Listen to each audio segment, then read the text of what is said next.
Assalamualaikum. Hari ni kita dekat museum. Ni dekat Perak, Taipei. Ni waktu sampan dulu. Perahu.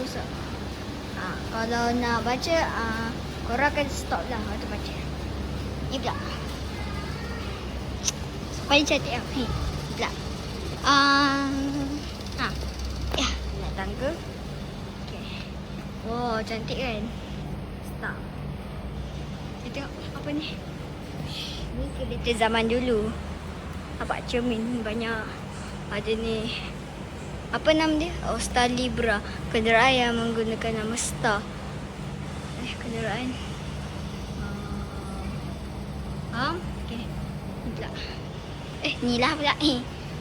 Kereta lebar Nama dia Rolls-Royce Star.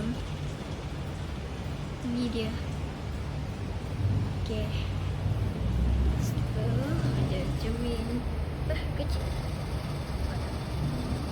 Okay.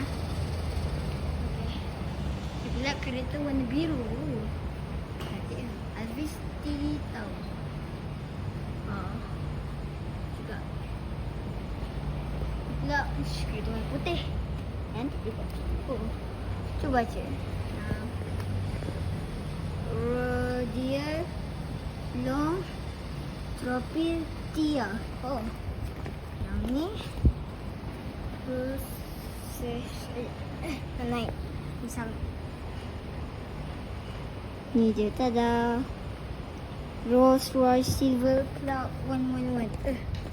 Dan paling kereta sekejap. Ni dah lah. Okay, bye bye. Assalamualaikum. Yang ni kereta orang. Bye bye. Jumpa lagi di Kedah. Nanti dekat Perak, lepas tu kita pergi Kedah sebab nak pergi balik kampung. Okay, bye. Bye bye.